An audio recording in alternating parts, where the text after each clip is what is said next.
I live with my husband, Mike, our son, Austin. He's your typical 3.5-year-old boy, super active from the time he gets up. By the time Austin comes downstairs, it's usually when I'm about to go out the door, so I at least get a chance to say goodbye to him.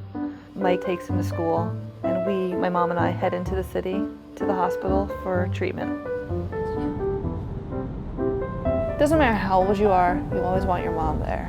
It's funny the timing of everything, because she retired 2 or 3 months prior because her father was sick, and she just felt it was the right time. She could spend time with him. He passed May 2014. A month and a half later, I'm diagnosed with cancer.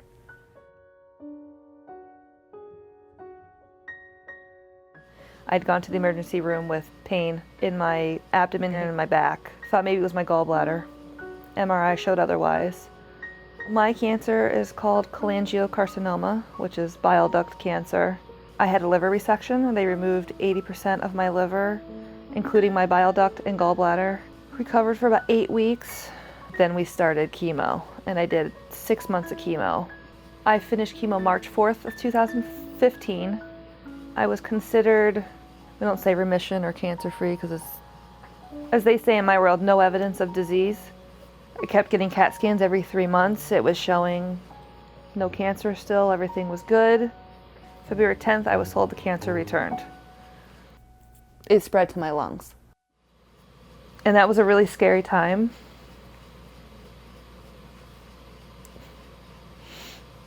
To know that it was back, but I was prepared to do it all over again. It's a roller coaster, really. That's where I'm at, on a roller coaster.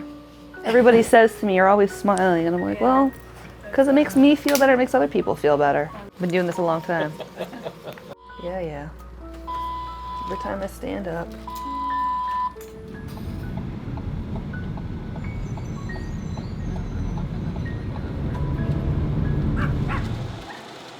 So this is an injection that I'll get 27 hours after chemo. It will activate.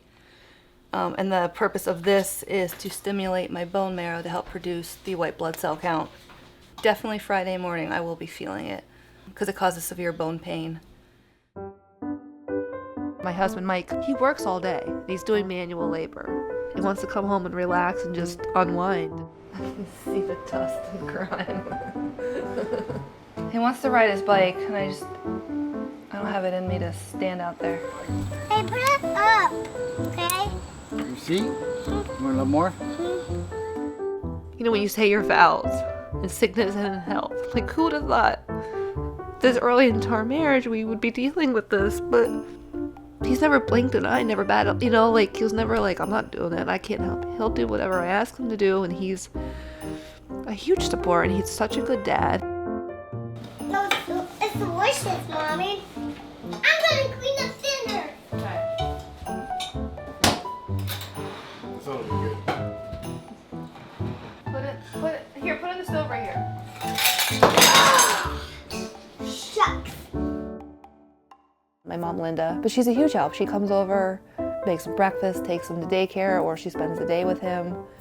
She helps clean the house, do the dishes, makes meals. She's amazing. Sometimes I feel guilty having her do so much. But she says, this is what I do. I'm a mom. Seriously? Why don't you use the potty inside? When you're a parent, you find yourself saying things you never thought you'd say. Like, don't lick your shoes. I need help. No. Bedtime, we deal with the bedtime struggle just like everybody else. No. The manners, talking back. But he's just full of life, and his smile is infectious, and he's the reason why I'm doing everything that I'm doing, and that I'm trying so hard. A lot of times people say, like, I don't know how you do it. So you could stay in your bed and be depressed and just lie down and take it. But I don't feel like I have a choice, because I still have to be his mother. And even like last night, I was so tired, but he wanted me to put him to bed. And my legs work, I can walk up the steps, I'll do it. I'm only 33, so I got a long way to go. I want to be that slow person driving down the road for you to be like, hey lady, speed it up, I want to be old. Irene's day had been just about perfect. Everything on the list was almost checked off. As evening came and the sun was starting to set, I think our family is extraordinary. We've come a long way. And we got a long way to go too, though. But we can do it.